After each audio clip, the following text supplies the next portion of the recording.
Hello बच्चों, आज हम इसकी टेस्ट सीरीज का डिस्कशन करने जा रहे हैं। हमारा सिलेबस है modern physics plus ray optics, ठीक है ना। तो आज पहला जो क्वेश्चन है इस सीरीज का वो आपके सामने है कि समतल सतह से परावर्तन में निम्न में से कौन सी राशि परिवर्तित हो जाती है, यानी परिवर्तित कौन सी राशि हो जाती है ये आपको बताना है। तो वैसे तो हमें मालूम है कि ये जो तीन राशियां हैं वो परिवर्तित नहीं होती है, तरंग दैर्ध्य, चाल और आवृत्ति ये परिवर्तित नहीं होती, ठीक है ना। तो कौन सी फिर परिवर्तित होगी राशि?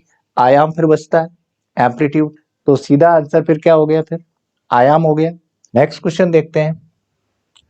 नेक्स्ट क्वेश्चन में बोला है कि आपतित किरण की आवृत्ति 3 गुणा 10⁸ हर्ट्ज है परावर्तन के बाद आवृत्ति।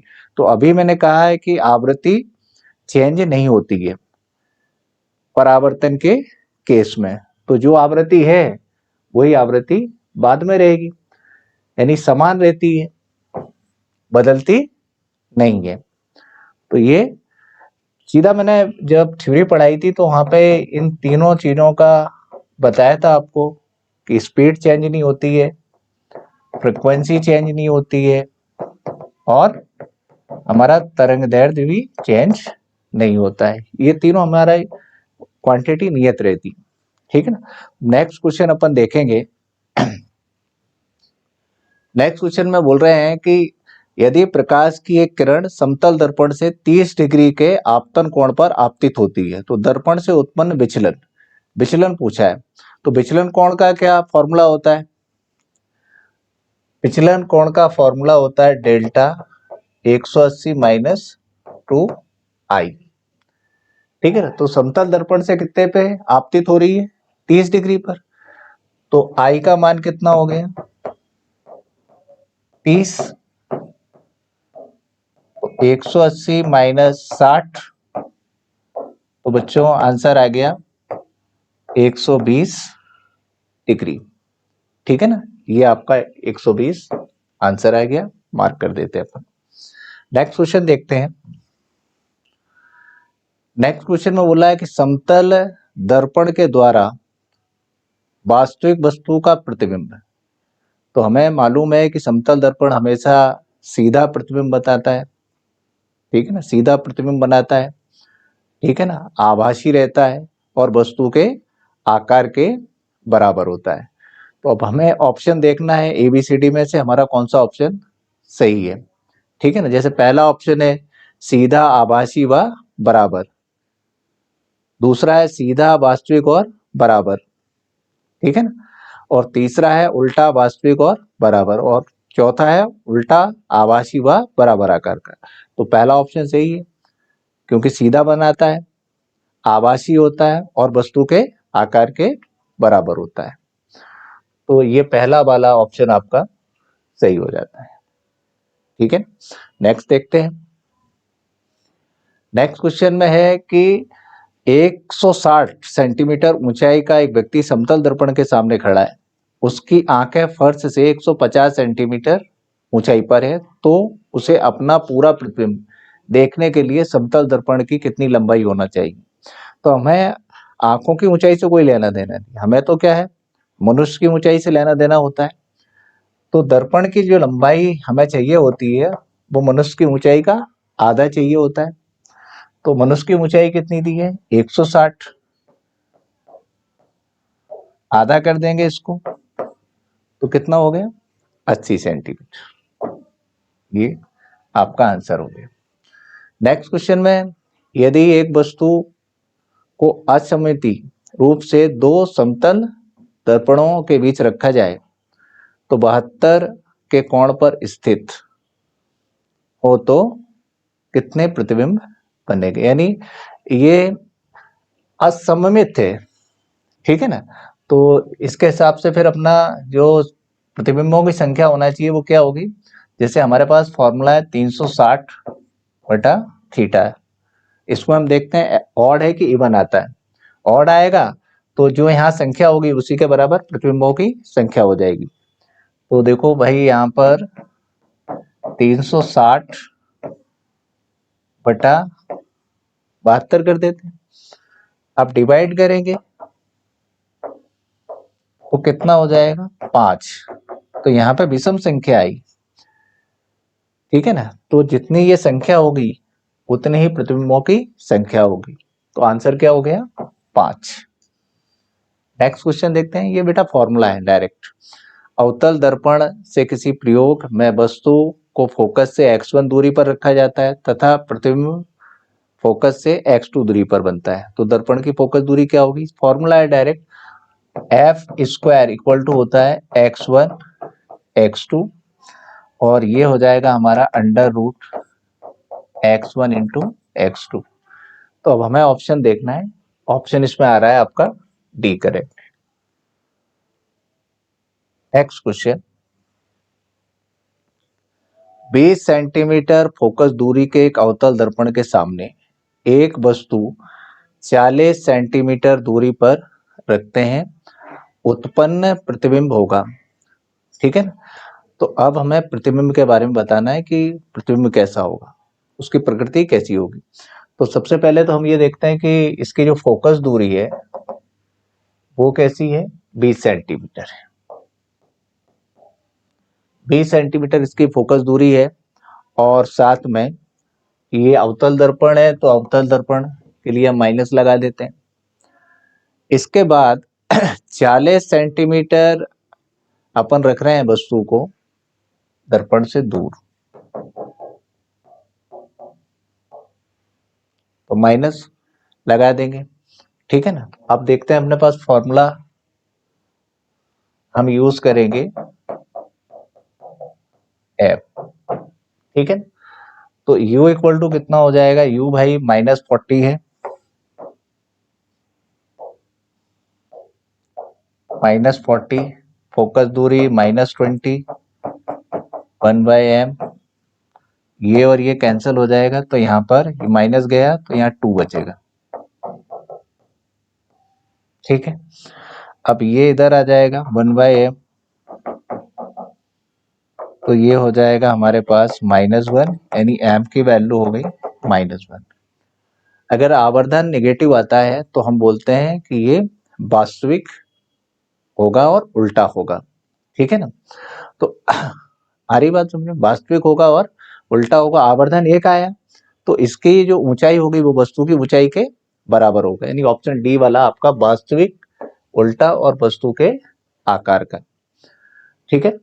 इस कैलकुलेशन से हमें ये पता चलता है क्योंकि आवर्धन -1 आया हुआ है। अगला देखते हैं बच्चों, क्वेश्चन नंबर 9 डिस्कस कर रहे हैं। एक उत्तल दर्पण जिसकी फोकस दूरी 30 सेंटीमीटर है से बना है, प्रतिबिंब वस्तु के आकार का 1/4 है, तो दर्पण से वस्तु की दूरी क्या होगी। तो सॉल्व करते हैं। तो हम इसमें डायरेक्ट फॉर्मूला यूज कर सकते हैं। u इक्वल टू अभी पता करना है, f की वैल्यू उत्तल दर्पण है तो पॉजिटिव हो गई और साथ में m का जो मान है वो 1/4 हो जाएगा। तो ये फॉर्मूला हमें यूज करना रहता है चिन्ह परपाटी के साथ, ठीक है। तो अब सबसे पहले हम इन पे मान रखेंगे। यहाँ पर u का मान पूछा है तो f का मान कितना 30, और बेटा ये इसमें यहाँ ध्यान रखना ये m का मान है 1/4, 1/m कितना हो जाएगा 4, तो ये हो जाएगा 30 -3, तो ये हो जाएगा आपका 90 सेंटीमीटर, ठीक है ना। 90 सेंटीमीटर वस्तु के सामने, वस्तु की दूरी यहाँ पर ऋणात्मक है, ठीक है ना। तो ये वस्तु की दूरी बता रहा है ऋणात्मक, ये दर्पण के सामने है, ऋणात्मक चिन्ह ये बता रहा। आपको आंसर मैग्नीट्यूड वाइज देना है, तो 90 सेंटीमीटर इसका आंसर हो गया। नेक्स्ट क्वेश्चन देखते हैं। कार में पीछे की ओर देखने के लिए दर्पण होता है तो उत्तल, तो जनरल नॉलेज है, ठीक है ना। नेक्स्ट क्वेश्चन, एक दर्पण की फोकस दूरी f है, उत्तल दर्पण है, वास्तविक वस्तु इसके सामने ध्रुव से f दूरी पर रखी हुई है, तो यह प्रतिबिंब बनाएगी। डायरेक्ट फॉर्मूला यूज करते हैं 1/v 1/u 1/f। तो देखो वस्तु की दूरी हमेशा यानी इस केस में निगेटिव रखेंगे, वास्तविक वस्तु है ना इसलिए निगेटिव आ जाएगा। कितना दूरी पर है f, और उत्तल दर्पण है तो उसकी फोकल दूरी धनात्मक होती है, तो 1/v 1/f प्लस 1/f, तो ये 1/v इक्वल टू हो जाएगा 2/f, तो b हो जाएगा f/2। तो आंसर आपका f/2 हो गया। ठीक है, नेक्स्ट क्वेश्चन देखते हैं। अब इसमें 50 एंगस्ट्रॉम की बात की है, तो 50 एंगस्ट्रॉम पर अपन देखेंगे, अगर कैलकुलेशन करके देखते हैं तो आपका जो इलेक्ट्रोस्टैटिक फोर्स है वो न्यूक्लियर फोर्स से ज्यादा निकलता है, तो ऑप्शन डी हो गया आपका। ठीक है, नेक्स्ट क्वेश्चन देखते हैं। संलग्न चित्र में धारा का मान होगा, तो देखो ये यहाँ पर जो बायसिंग है यानी अभिनति है वो कैसी है, रिवर्स है, क्योंकि ये वाला लो वोल्टेज है और ये हाई वोल्टेज है, तो रिवर्स बायस में चला गया ये, तो जीरो करंट फ्लो होगा इसमें। ठीक है, नेक्स्ट देखते हैं। बूलियन अलजेब्रा से रिलेटेड क्वेश्चन है, यानी बूलियन बीजगणित में निम्न में से कौन सा शून्य के बराबर नहीं है। शून्य के बराबर नहीं है ये आपने को देखना है, तो अपन अपने मन से कोई भी वैल्यू सिलेक्ट कर लेते हैं, मान लो 0। ठीक है ना, 0, अगर मैं 0 का कॉम्प्लीमेंट करूं तो ये क्या बन जाएगा 1, और फिर इसका मैं कॉम्प्लीमेंट दोबारा कर दूं, देखो ये यहां पर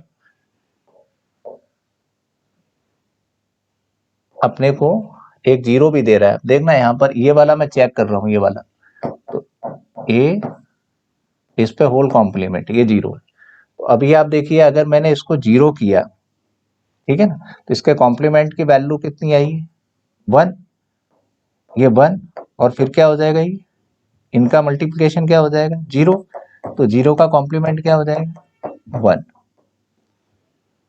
तो पहला वाला ही शून्य के बराबर नहीं है, ये आ गया हमारा यहीं पर।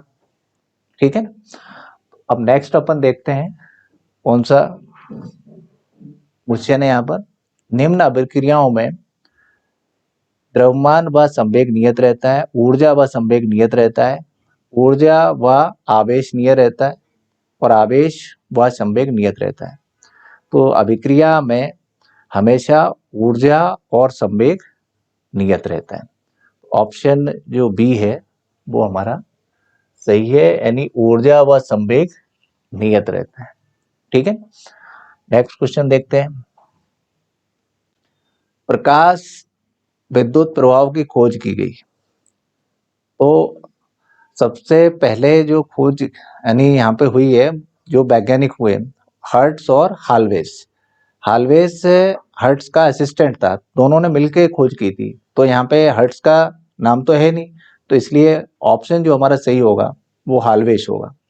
तो हाल्वेस द्वारा, क्योंकि दोनों ने मिलकर की थी खोज, हर्ट्स और हाल्वेस दोनों ने मिलकर की थी, तो हर्ट्स यहाँ पे है नहीं, तो आंसर अपना क्या हो जाएगा हाल्वेस द्वारा। Next question. प्रकाश विद्युत प्रवाह की व्याख्या की, तो आइंस्टीन की इक्वेशन पढ़ते हैं अपन फोटो इलेक्ट्रिक इफेक्ट में। ठीक है ना, तो आइंस्टीन यहाँ पे ऑप्शन हो गया, आइंस्टीन की इक्वेशन व्याख्या करती है इसकी। नेक्स्ट क्वेश्चन,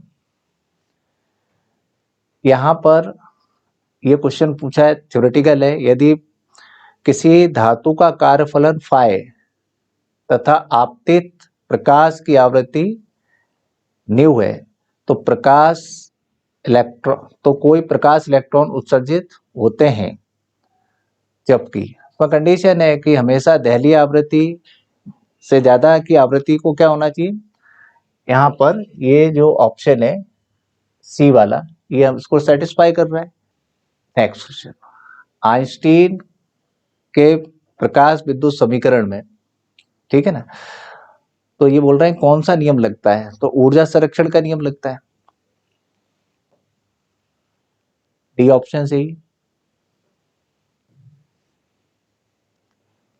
सोडियम धातु के पृष्ठ से उत्सर्जित प्रकाशीय इलेक्ट्रॉन में तो गतिज ऊर्जा जो रहती है वो 0 से मैक्सिमम तक रहती है, ठीक है ना।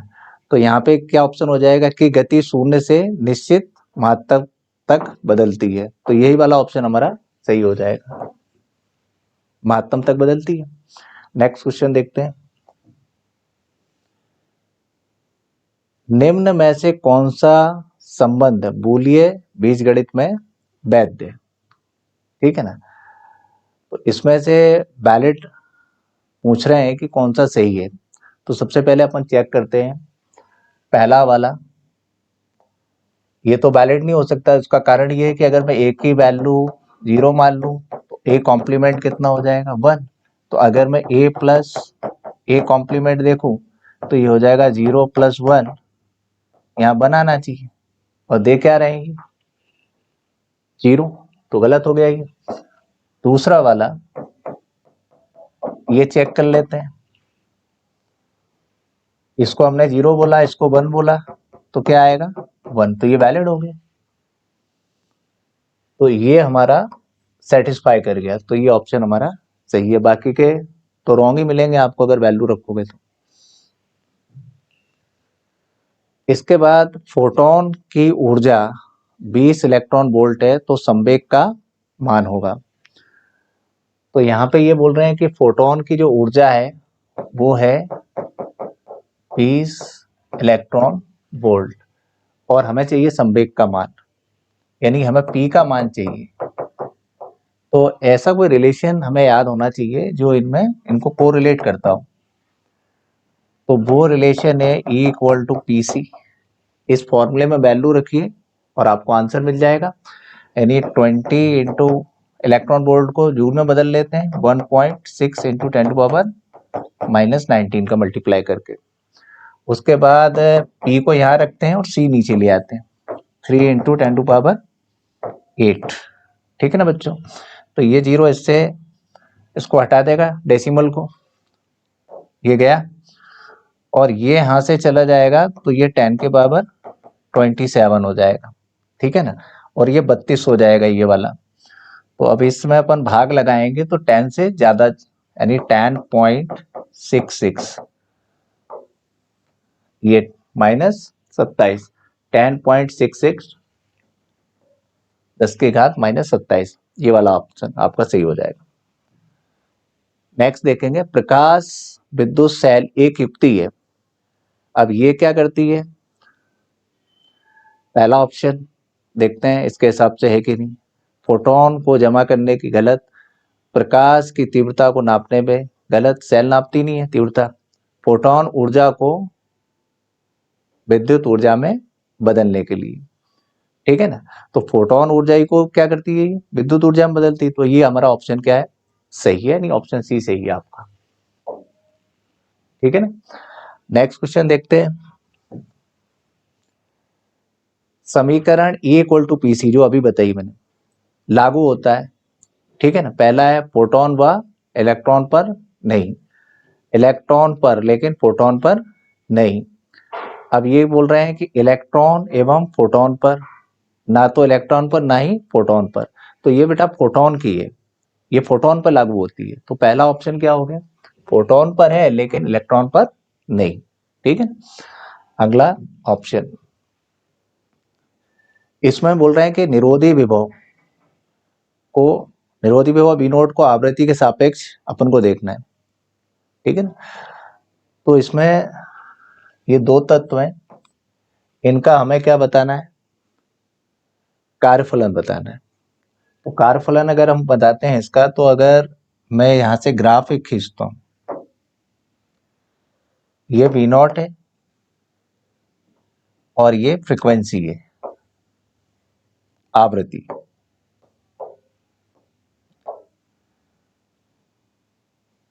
तो सबसे पहले हमें ये देखना है कि ये जो ये तत्व और ये तत्व, इनकी दोनों लाइनें पैरेलल है, तो अब नीचे ऐसे लेके आएगी, ठीक है ना।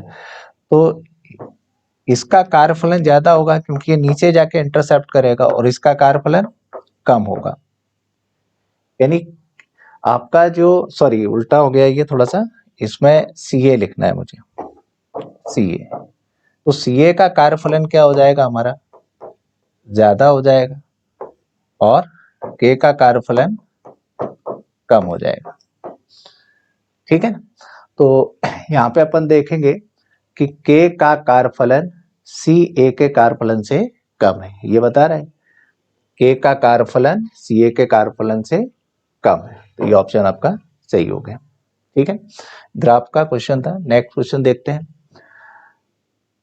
प्रकाश विद्युत सेल के लिए निरोधी विभव V0 परिवर्तन व आपतित प्रकाश की आवृत्ति के मध्य। तो हमारा जो ये वाला ग्राफ है, फोर्थ वाला, ये ग्राफ बिल्कुल करेक्ट होगा, क्योंकि हमें मालूम है कि इक्वेशन हमारी क्या थी, H nu not plus EV not. तो H nu minus H nu not equal to कितना हो जाएगा, EV नॉट। ठीक है, अगर इस इक्वेशन के हिसाब से अपन देखें, यू को डिवाइड करें, तो ये फोर्थ वाला सही बैठ रहा है, क्योंकि जो ये इंटरसेप्ट है, ये जो C की वैल्यू है वो निगेटिव आ रही है, तो ये अगर अपन इसको थोड़ा सा और खींचेंगे तो ये नीचे काटेगा। तो फोर्थ वाला ऑप्शन हमारा, यानी फोर्थ वाला ग्राफ सही है, यानी ऑप्शन में बी सही है, ये वाला।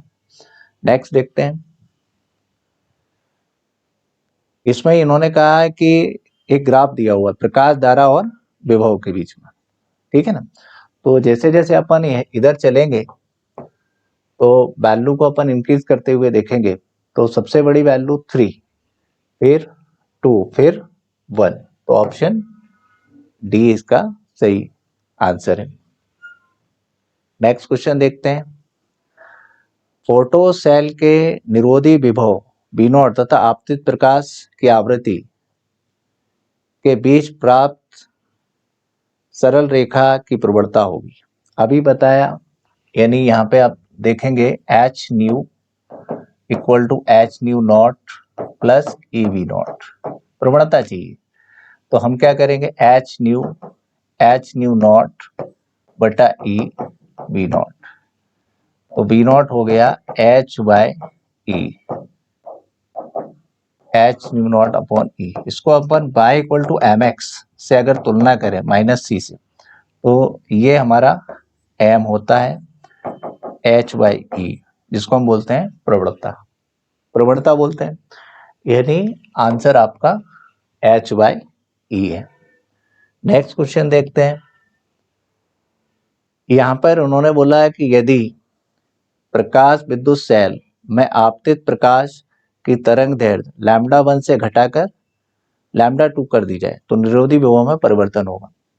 तो अगर हम यहाँ पर देखते हैं कि HC बाय लैम्डा, इस इक्वेशन को HC बाय लैम्डा यानी आइंस्टीन की इक्वेशन, ठीक है, और यहाँ पे कितना हो जाएगा HC by lambda naught plus EV not. अगर अपन लैम्डा को घटाएंगे आपतित प्रकाश की, तो विभवांतर ये निरोधी विभव का बढ़ जाएगा। तो अगर हम एक बार λ1 रखेंगे और एक बार λ2 रखेंगे, तो इसका जो विभवांतर देखेंगे, तो दो बार इस इक्वेशन को अपन लिखेंगे, एक बार λ1 के टर्म में, ठीक है ना, यहाँ पे V1 कर देते हैं, फिर एक बार HC बाय λ2, ठीक है, EV नॉट। और इसमें से अगर ये यहाँ का तरंग दैर्ध्य को आप क्या कर रहे हैं, तरंग दैर्ध्य घटा रहे हैं, तो विभवांतर बढ़ेगा, यानी V2 बड़ा हो जाएगा, V2 माइनस V1 करेंगे। अब इसको घटाएंगे तो कौन सा ऑप्शन, यानी निरोधी विभव में वृद्धि होगी, और ऑप्शन कौन सा हो जाएगा, पहला हमारा करेक्ट हो जाएगा, क्योंकि वृद्धि होगी, घटाएंगे तो सीधा दिख रहा है λ2 से λ1 माइनस करेंगे, क्योंकि ये बड़ा टर्म और ये छोटा वाला। इसके बाद प्रकाश विद्युत प्रवाह के प्रयोग में यदि प्रकाश की आवृत्ति को दुगना कर दिया जाए तब निरोधी विभव।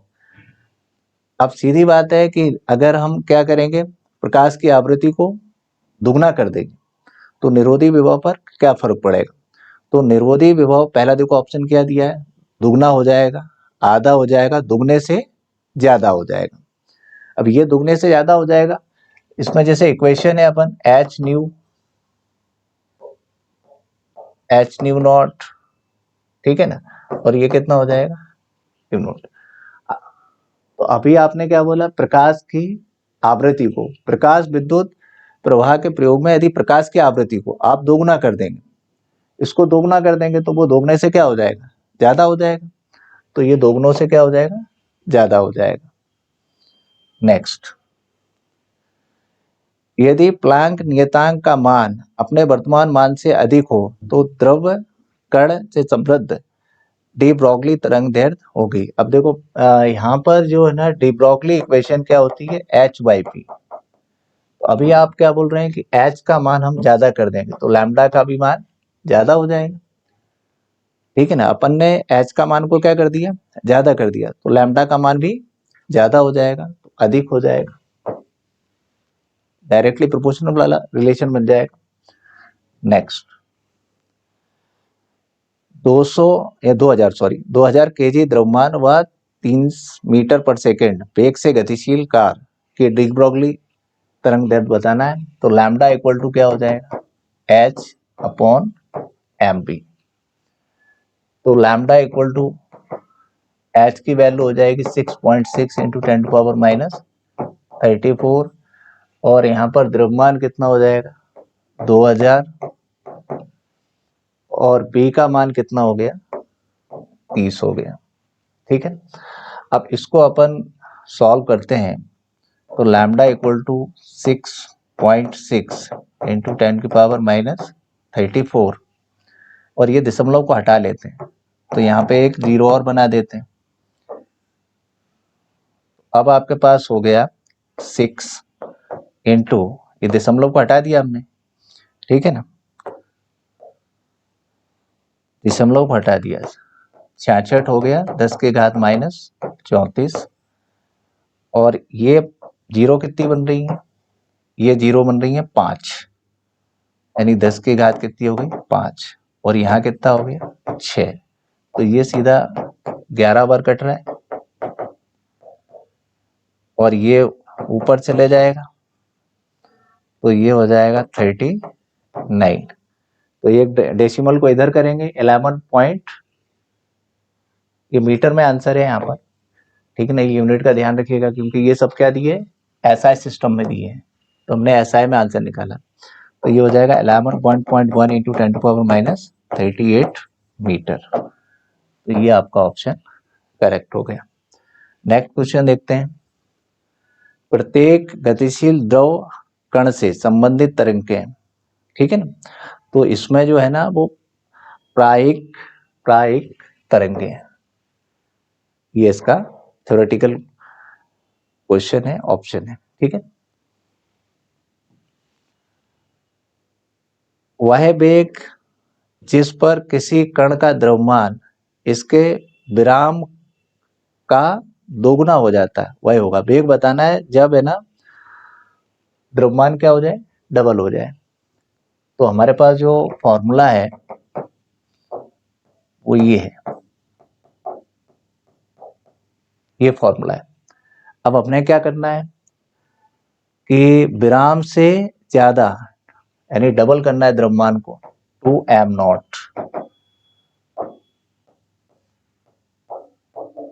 p square by c square, m0 से m0 कैंसिल, 2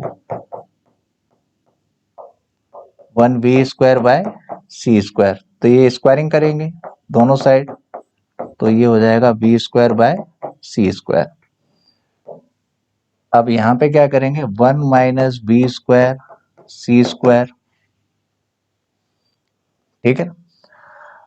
इसको इधर लेके आएंगे और इसको उधर लेके हम जाएंगे, ठीक है।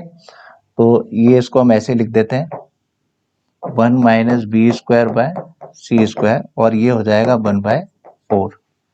तो इसको इधर लेके आ जाएंगे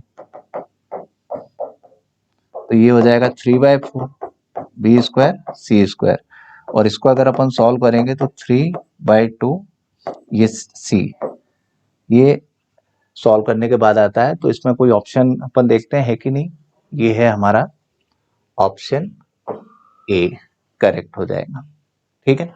नेक्स्ट क्वेश्चन देखते हैं। अब यहाँ पे क्या बोला है कि यदि E तथा P फोटोन के क्रमशः ऊर्जा व संवेग हो तो फोटोन की तरंग दैर्ध्य कम करने पर किस किस में वेरिएशन होगा, ये अपने को देखना है। तो यहाँ पर ये देखते हैं कि E इक्वल टू क्या होता है, P इंटू सी होता है। ये हमारे पास रिलेशन आता है। तो सबसे पहले अगर हम फोटोन की बात कर लें, ठीक है, तरंग दैर्ध्य की बात कर रहे हैं, E equal to H C by lambda. तो आप तरंग दैर्ध्य को क्या कर रहे हैं, कम कर रहे हैं, सॉरी, तरंग दैर्ध्य को हम क्या कर रहे हैं, कम कर रहे हैं। तरंग दैर्ध्य को हम कम कर रहे हैं तो एनर्जी क्या हो जाएगी, बढ़ जाएगी। एनर्जी बढ़ जाएगी तो ये तो कांस्टेंट है, तो E directly proportional to P। तो अगर E बढ़ रहा है तो P भी तो बढ़ रहा है, तो ये दोनों बढ़ जाएंगे। तो पी वाई दोनों के मान बढ़ेंगे। पी ऑप्शन करेक्ट है आपका, ठीक है ना। अब नेक्स्ट क्वेश्चन करते हैं। यहां पे बोला पी संवेग वाले फोटोन की आवृत्ति। तो आवृत्ति देखते हैं, पी संवेग वाले फोटोन की हमें आवृत्ति बताना है, ठीक है। तो फोटोन की जो आवृत्ति होती है वो अपन यहां पे लिख सकते हैं, E equal to P C, ये वाला, ठीक है। अब सबसे पहले हम क्या करेंगे, देखेंगे हमारा जो ऑप्शन है उसमें क्या क्या चीजें आ रही हैं। तो यहाँ पे एक ही जगह हम लिख देते हैं, फोटोन की आवृत्ति बोली है उसने, एच न्यू पी सी, आवृत्ति के टर्म में इसको लेके आ जाएंगे, पी सी बाय एच। इसको कन्वर्ट करते हुए आना चाहिए, एनर्जी को आपको आवृत्ति के टर्म में कन्वर्ट करना है। तो हम देखते हैं P C by H, answer आ रहा है हमारा, तो ऑप्शन सी करेक्ट है। नेक्स्ट क्वेश्चन देखते हैं। यदि आवृत्ति न्यू के फोटोन की ऊर्जा E एवं संवेग P हो तो फोटोन का वेग होगा। अब यही वाली इक्वेशन है, फोटोन का वेग यानी प्रकाश का वेग, तो ये हो जाएगा E by P. E by P वाला ऑप्शन सही है, यानी बी वाला करेक्ट है। नेक्स्ट क्वेश्चन देखते हैं। कह रहा है 0.01 एम्स्ट्रॉन्ग तरंग दैर्ध्य के फोटोन का संवेग, ठीक है ना, संवेग पूछ रहे हैं, तरंग दैर्ध्य अपने को दिया हुआ है 0.01 एम्स्ट्रॉन्ग, ठीक है।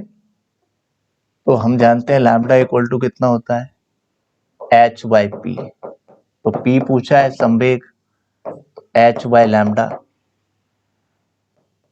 एच होता है हमारे पास, एच को ही लिखना है एच ही, क्योंकि एच में ही आंसर दे रखा है, और लैम्डा कितना दिया है 0.01। तो क्या करते हैं हम यहाँ 2 जीरो बढ़ा लेते हैं, ठीक है ना, और ये हमारा एम्स्ट्रॉन्ग में, ठीक है ना। तो अगर हम यहाँ पर एम्स्ट्रॉन्ग को मीटर में बदलें तो ये हो जाएगा 1 इंटू 10 टू पावर माइनस 12, और ये 10 की पावर 2, सॉरी 10 की पावर 10, 10 की पावर माइनस 10, 10 की पावर 12 मैंने आंसर बोला है, नहीं ऊपर पहुंचेगा जब ये, तो ये हो जाएगा h इंटू 10 की पावर 12। तो ये आपका ऑप्शन सही हो गया, ठीक है। नेक्स्ट क्वेश्चन देखते हैं। 5000 एम्स्ट्रॉन्ग तरंग दैर्ध्य के फोटोन की ऊर्जा होगी, यहां तरंग दैर्ध्य दिया हुआ है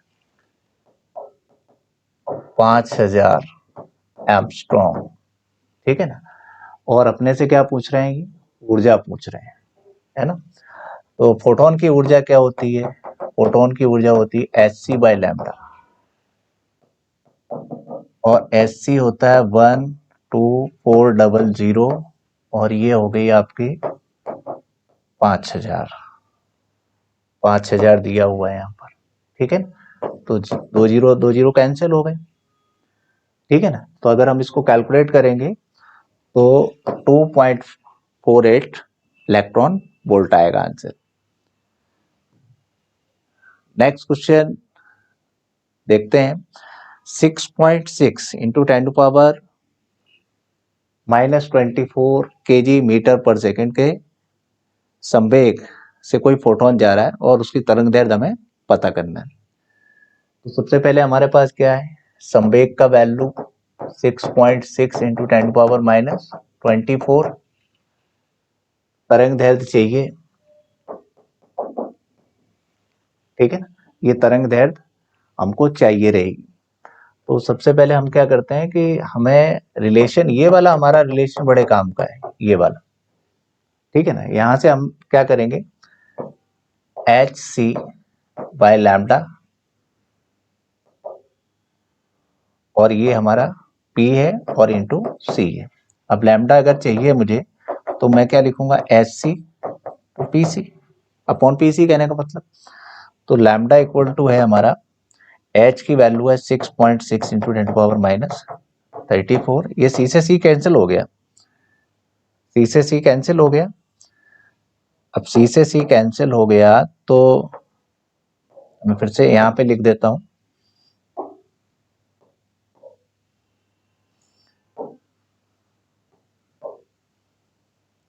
यहां पर अभी मैंने बोला E equal to P C, ठीक है ना। तो एच सी बाई लैम्डा बोला मैंने और यहाँ पे बोला पी सी, तो ये और ये कैंसिल हो गया। तो अब हमारे पास जो लैम्डा है वो हो जाएगा एच बाई पी, यानी वापस वही डी ब्रॉगली का इक्वेशन आ गया। तो अब वैल्यू रख देते हैं, एच की वैल्यू रखोगे 6.6 इंटू 10⁻⁻34, और जो पी का वैल्यू है वो हो गया 6.6 इंटू 10⁻⁻24, ठीक है। तो अगर हम इसको कैंसिल करें तो ये 10⁻⁻10 हो जाएगा, ठीक है ना, ये हो जाएगा 10⁻⁻10। अब 10⁻⁻10 यानी 1 एंगस्ट्रॉम के बराबर हो गया, ठीक है ना। तो आंसर आपका क्या हो गया, 1 एंगस्ट्रॉम इसका आंसर हो गया। नेक्स्ट क्वेश्चन देखते हैं, 10⁻9 हर्ट्ज आवृत्ति के फोटोन का संवेग बताइए। ये जो फॉर्मूला है बहुत इंपॉर्टेंट है, आवृत्ति चाहिए हमें, सॉरी ये संवेग चाहिए, सॉरी संवेग चाहिए और आवृत्ति दे के रखी न्यू 10⁻9 हर्ट्ज। तो इसको पहले आवृत्ति में कन्वर्ट कर लेते हैं, H nu equal to P C. संवेग चाहिए तो हम लिखेंगे एच न्यू अपॉन सी, तो ये हो जाएगा 6.6 इंटू 10⁻⁻30, और आवृत्ति क्या हो जाएगी 10⁻9, और C हो जाएगा 3 इंटू 10⁸, ठीक है ना। तो अब इसको अपन देखें अगर सॉल्व करके तो ये 2 टाइम्स कैंसिल हो जाएगा और ये आपके पास हो जाएगा 10⁻33 माइनस, ठीक है ना। तो ये वाला ऑप्शन आपका सही हो गया। नेक्स्ट क्वेश्चन देखते हैं, इलेक्ट्रॉन और फोटोन की ऊर्जा समान है, ठीक है ना, उसको इन्होंने ई बोला है, ठीक है ना, और इलेक्ट्रॉन का द्रव्यमान स्मॉल एम है। तो अपने को इनके इलेक्ट्रॉन और फोटोन इनकी तरंग दैर्ध्यों में रिलेशन बताना है, यानी अनुपात बताना है, कहने का मतलब, ठीक है ना। तो अगर मैं इलेक्ट्रॉन की बात करूं और प्रोटॉन की बात करूं, तो इलेक्ट्रॉन के पास द्रव्यमान होता है, तो जिस चीज के पास द्रव्यमान होता है उसका हमारा फॉर्मूला होता है 2me, ठीक है। और फोटोन के लिए हम लिखेंगे, फोटोन में द्रव्यमान नहीं मानते मान लो, है ना, तो फोटोन के द्रव्यमान में यहाँ पे क्या हो जाएगा, यानी कहने का मतलब मेरा है इसकी इक्वेशन ये रहेगी, ठीक है ना। डायनामिक मास होता है फोटोन का, रेस्ट मास जीरो होता है, ठीक है ना। तो ये कहने का मतलब है मेरा, तो ये आपका यहाँ पर फोटोन का है, ये फोटोन का है। दोबारा मैं लिख देता हूं, ये फोटोन के लिए हम लिखेंगे H C by lambda P. तो लैम्डा पी इक्वल टू कितना हो जाएगा, एच सी बाय ई। अब दोनों की तो एनर्जी सेम है इसलिए मैंने ई लिखा। अब अपन क्या करते हैं, इस सुविधा के लिए मैं आपको ये वाला हटा देता हूं यहाँ पे। सबसे पहले देखो क्या आया, फोटोन आया। फोटोन आया तो सबसे ऊपर हम लिखेंगे फोटोन की, और उसके बाद इलेक्ट्रॉन की तरंग दैर्ध्य को। अब क्या होगा कि मान लो ये अपना एच सी बाय ई है, और ये वाला क्या है, एच अपॉन 2m ई।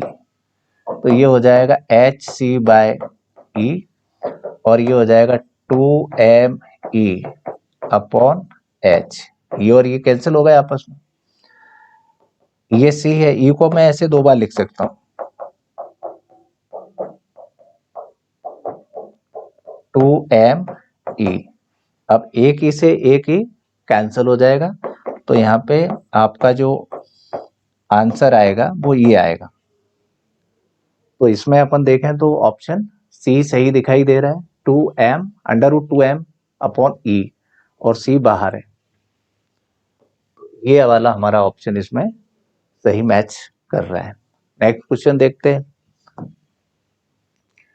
कह रहे हैं कि m द्रव्यमान का ई आवेश यानी इलेक्ट्रॉन विभवांतर v से त्वरित कर देते हैं, डी ब्रॉगली तरंग दैर्ध्य क्या होगी। तो फॉर्मूला है direct, lambda equal to H 2m E into B, ये इसका फॉर्मूला है। ठीक है ना, तो डायरेक्ट फॉर्मूला है, तो ऑप्शन कौन सा हो जाएगा, 2m E B. Next question देखते हैं। डायोड का क्वेश्चन है। आपको बताया था कि ये जो करंट है ये चौड़े भाग से अगर एंटर कर जाए तो ये फॉरवर्ड बायस में जाता है, और ये पतले भाग में अगर एंटर करेगा तो ये रिवर्स बायस में जाएगा। इससे तो करंट फ्लो नहीं होना, है तो गया, तो करंट सीधा यहां से ऐसे जाएगा। तो V इक्वल टू क्या लगा देते हैं, V equal to I R. तो हमें ये वाला सर्किट देखना है, ये वाला। तो वोल्टेज कितना है 5I, और R कितना हो गया 50। I का मान है 5/50, 5/50 यानी option D. Option D correct है। नेक्स्ट क्वेश्चन देखते हैं। ये बढ़िया क्वेश्चन है। चित्र में दर्शाए परिपथ में उपयोग में लिए डायोड में सभी धाराओं पर 0.5 वोल्ट का नियत विभव पतन होता है तथा अधिकतम शक्ति 100 मिलीवॉट है। अधिकतम धारा प्राप्त करने के लिए डायोड से श्रेणी क्रम में जुड़े प्रतिरोध R का मान क्या होना चाहिए।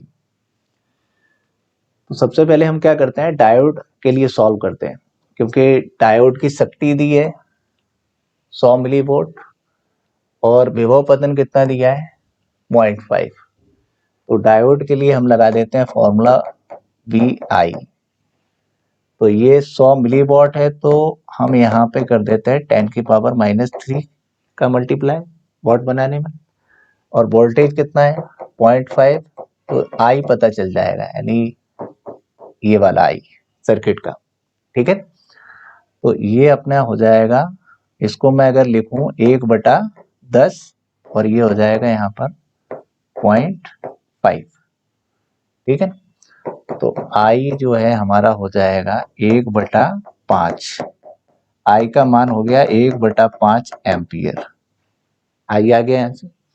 अब हमें क्या करना है, R का मान चाहिए। R का मान चाहिए तो हम डायरेक्ट है ना फॉर्मूला लगा सकते हैं इसमें। R का मान चाहिए तो हम लगा देते हैं V इक्वल टू, यानी Ohm's law, V equal to I R. अब V equal to I R अपन ने यहाँ पे लगाना है। तो देखो सबसे पहले क्या करेंगे, नेट पोटेंशियल देखेंगे 1.5 माइनस 0.5, और I कितना हो गया 1.1/5, और R तो R ही। ठीक है ना, तो ये हो जाएगा आपका 1 हो जाएगा।